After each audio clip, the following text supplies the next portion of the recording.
Hi friends, బాగున్నారండి అందరూని. ఈరోజు క్లాస్లోని మనం హ్యాండ్స్కి జాయింట్ చేసేటప్పుడు ఈ అతుకులు అనేవి రాంగ్ సైడ్ వైపు మనకి ఇలాగ కుట్లు కనిపిస్తాయి కదా, దీని అంచులకి మనం ఓవర్లాక్ అవి చేసుకుంటాం.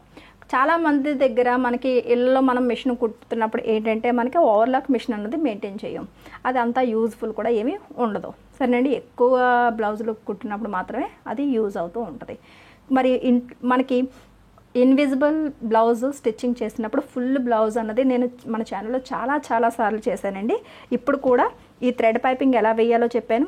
దీనివల్ల ఏంటంటే కుట్లు ఏమీ కనిపించవు. అలాగే ఫ్రంట్ పార్ట్కి వచ్చేటప్పటికి మీకు కొన్ని క్లాసెస్లో అయితే డాట్స్ కూడా ఈ కుట్లు కూడా కనిపించకుండా వేశాను. ఇక్కడైతే డాట్స్ నార్మల్గా వేశాను. తర్వాత ఈ షేప్ బెల్ట్ కుట్లు కూడా కనిపించకుండా ఇన్విజిబుల్గా చేసాం. మరి ఇలాంటప్పుడు కొన్ని జరీ అంచు అంటే జరీ ఎక్కువగా ఉన్న బ్లౌజులు కానీ లేదంటే టిష్యూ క్లాత్ లాంటివి కానీ మనకి ఏంటంటే బాగా గుచ్చుకుంటూ ఉంటాయి. ఎంత ఓవర్లాక్ చేయించుకున్నప్పటికంటే ఇంటర్లాక్ చేయించుకున్నప్పటికీ కూడా మనకి ఆ ప్రాబ్లం గుచ్చుకుంటున్న ఫీలింగ్ అన్నది వస్తుంది.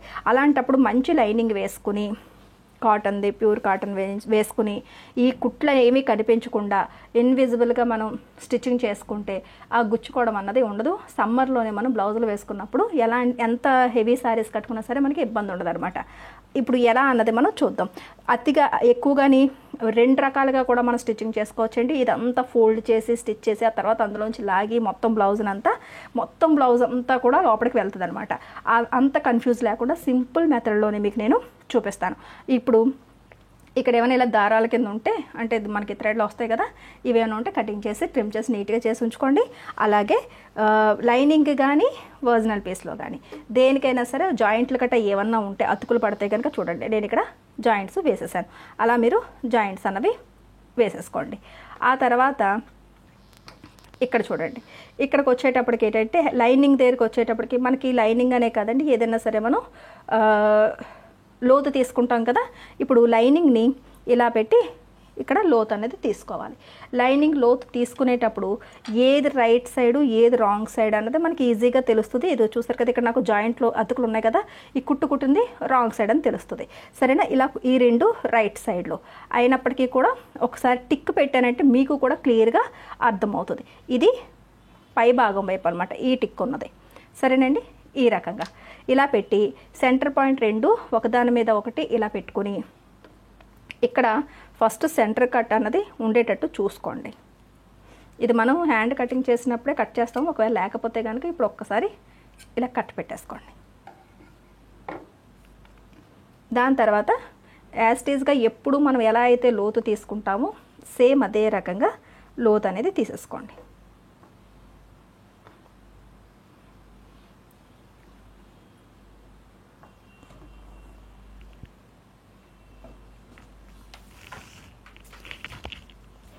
ఇక్కడ ఇది సెంటర్ పాయింట్ కట్ కనిపిస్తుంది కదండి. ఇక్కడ నుంచి నేను 2 ఇంచీలు వదిలేసాను.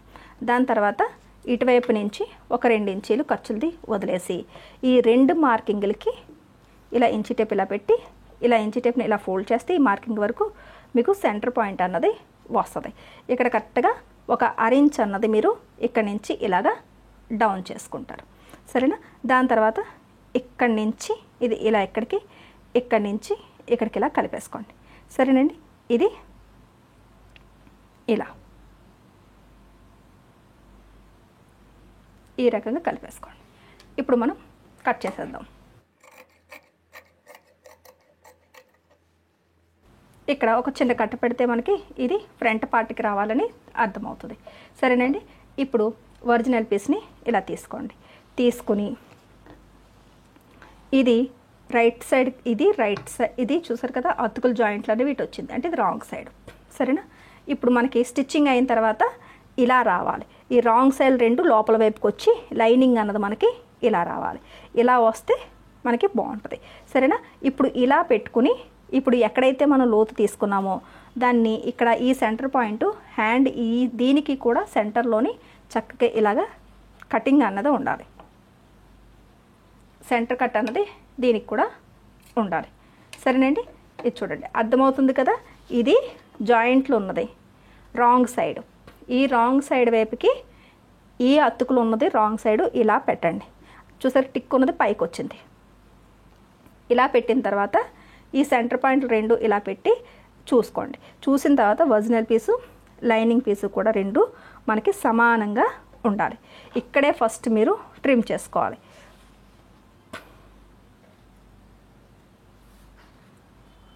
ఈ రకంగా ఇలా అరేంజ్ చేసుకున్న తర్వాత ఇక్కడ ఈ కట్ పెట్టండి.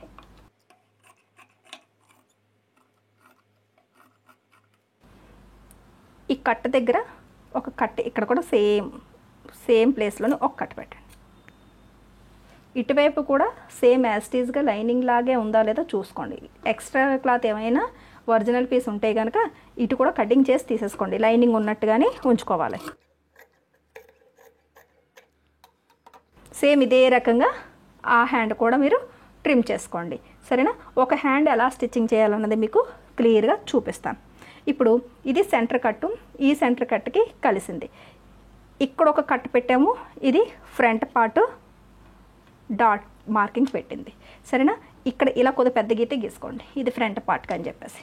ఎందుకంటే ఇది ఇన్విజిబుల్ అనేటప్పటికి ఏంటంటే మనం గట్టిగా లాగి పెట్టి ఏదైనా చేసామంటే ఎక్కువ తక్కువలు రావచ్చు.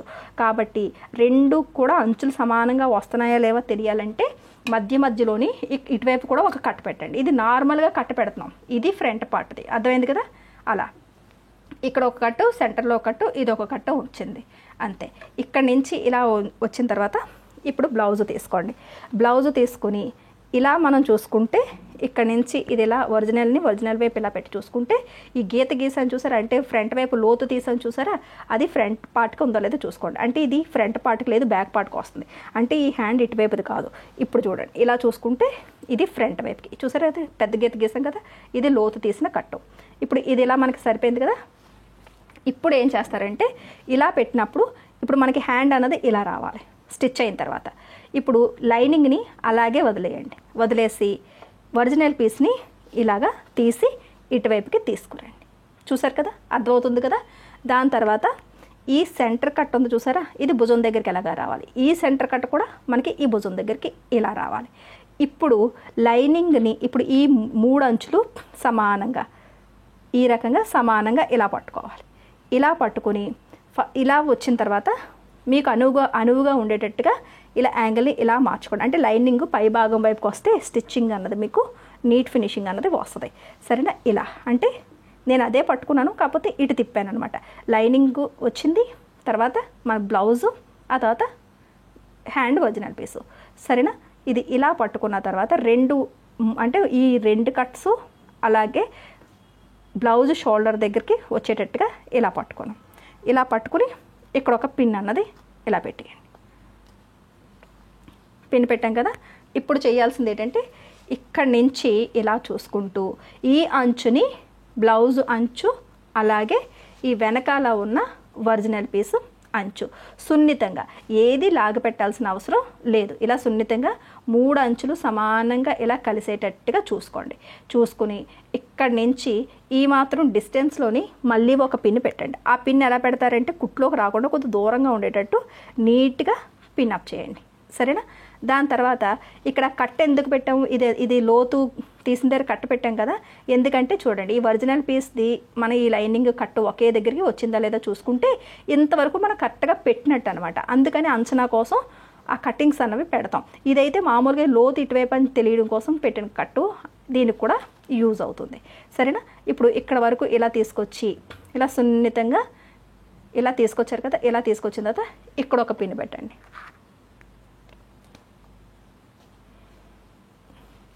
ఇలా ఇక్కడి నుంచి ఇలాంటి స్టిచ్చింగ్స్ చేయాలి అంటే కనుక మీకు ఫస్ట్ బ్లౌజ్ కటింగ్ స్టిచ్చింగ్ పర్ఫెక్ట్గా వచ్చి ఉండాలి. సరేనండి? ఇంకా మనకి సైడ్ జాయింట్లు సరిగా రావట్లేదు, హ్యాండ్ జాయింట్లు సరిగా రావట్లేదు, అలాంటి వాళ్ళకి కొద్దిగా టఫ్గా ఉంటుంది. ఎందుకంటే అసలు కటింగ్లోనే అంటే ఇంకా ఇంప్రూవ్మెంట్ లేదు కాబట్టి. సరేనా? ఇప్పుడు ఇక్కడి నుంచి ఇది ఇలా అంతే తప్ప మిగతాది ఏమీ కాదు, ఎవరైనా స్టిచ్ చేయొచ్చు. ఇప్పుడు ఇటువైపుది కూడా సేమ్ ప్రాసెస్. ఈ 3 అంచులు కలిపి ఇలా పట్టుకోండి. ఇలా పట్టుకుని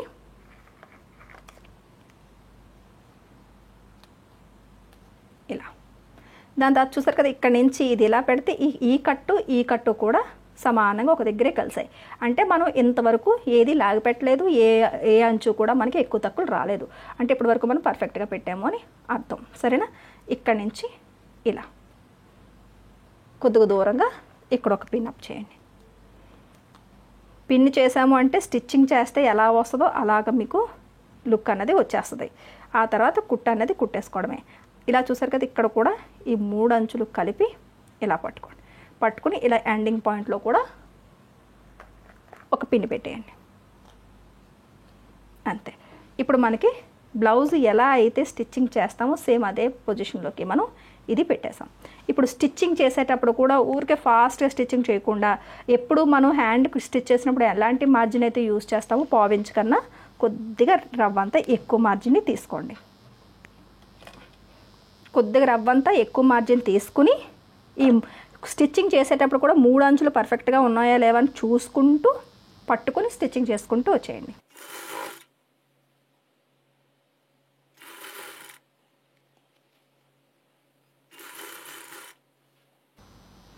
వేళ్ళతోని ఇలా అన్నారంటే ఎక్కడైనా ముడతలు లాంటివి ఏమన్నా లోపల బ్లౌజ్ ఏమైనా పడి ఉంటే కనుక అవన్నీ క్లియర్ అయిపోతాయి.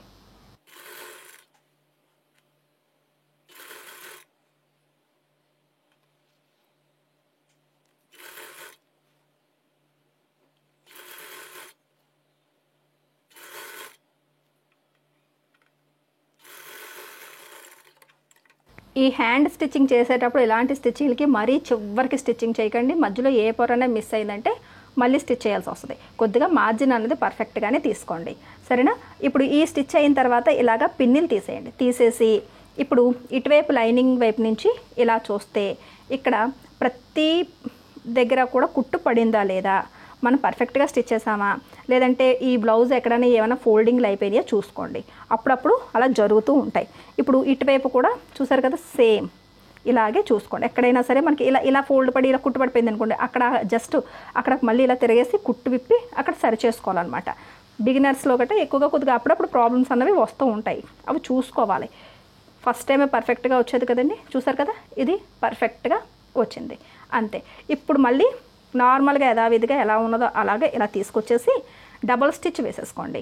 మళ్ళీ ఈ స్టిచ్లు వేయడానికి అవ్వదు కాబట్టి నీట్గా డబల్ స్టిచ్ చేసేసుకోవాలి.